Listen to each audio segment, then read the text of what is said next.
আসসালামু আলাইকুম ওয়া রাহমাতুল্লাহ। সম্মানিত বন্ধুগণ, তো আপনারা সকলেই কেমন আছেন? আশা করি আল্লাহ সুবহানাহু ওয়া তাআলার রহমতে সকলেই ভালো আছেন। আমিও আল্লাহ সুবহানাহু ওয়া তাআলার রহমতে খুবই ভালো আছি, আলহামদুলিল্লাহ। সম্মানিত বন্ধুগণ, তো আজকে একটি বিষয় নিয়ে আপনাদের মাঝে আসলাম,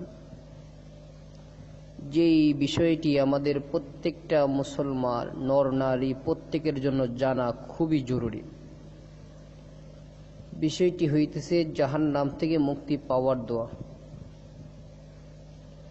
আমরা প্রত্যেকেই চাই জাহান্নাম থেকে মুক্তি পাওয়ার জন্য।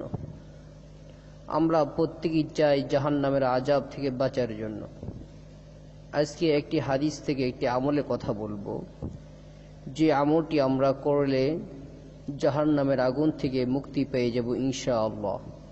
এই আমল যারা করবে আল্লাহ তাআলা তাদেরকে জাহান্নাম থেকে মাফ করিয়ে দিবেন, সুবহানাল্লাহি ওয়া বিহামদিহি।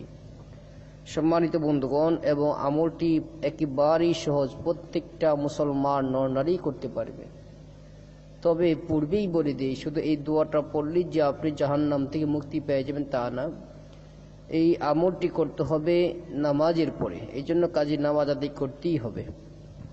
হাদিসের ভিতরে আসছে, হযরত হারিস ইবনে মুসলিম তামিমি রাদিয়াল্লাহু তাআলা আনহু থেকে বর্ণিত, রাসূলুল্লাহ সাল্লাল্লাহু আলাইহি ওয়াসাল্লাম ইরশাদ করেন, যে ব্যক্তি ফজর ও মাগরিবের সালাম ফিরানোর পরে কারোর সাথে কথা বলার আগে এই দোয়াটি 7 বার পাঠ করবে, সে যদি ওই দিন অথবা রাতে মৃত্যুবরণ করে, যদি ফজর নামাজের পরে পাঠ করে 7 বার, তাহলে যদি ওই দিনই মৃত্যুবরণ করে, কেউ যদি মাগরিবের নামাজের পরে পাঠ করে 7 বার, যদি ওই রাতেই মৃত্যুবরণ করে, তাহলে অবশ্যই আল্লাহ তাআলা তাহাকে জান্নাতে প্রবেশ করাবেন, সুবহানাল্লাহি ওয়া বিহামদিহি।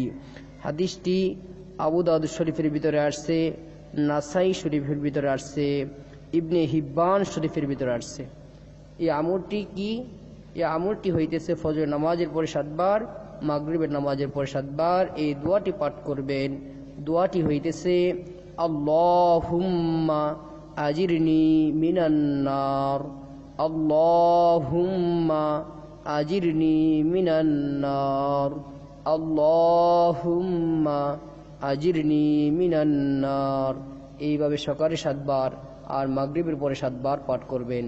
আল্লাহ সুবহানাহু ওয়া তাআলা আমাদের সকলকে এই আমলটি করার মতন তৌফিক দান করুক, আমিন। আসসালামু আলাইকুম ওয়া রাহমাতুল্লাহ।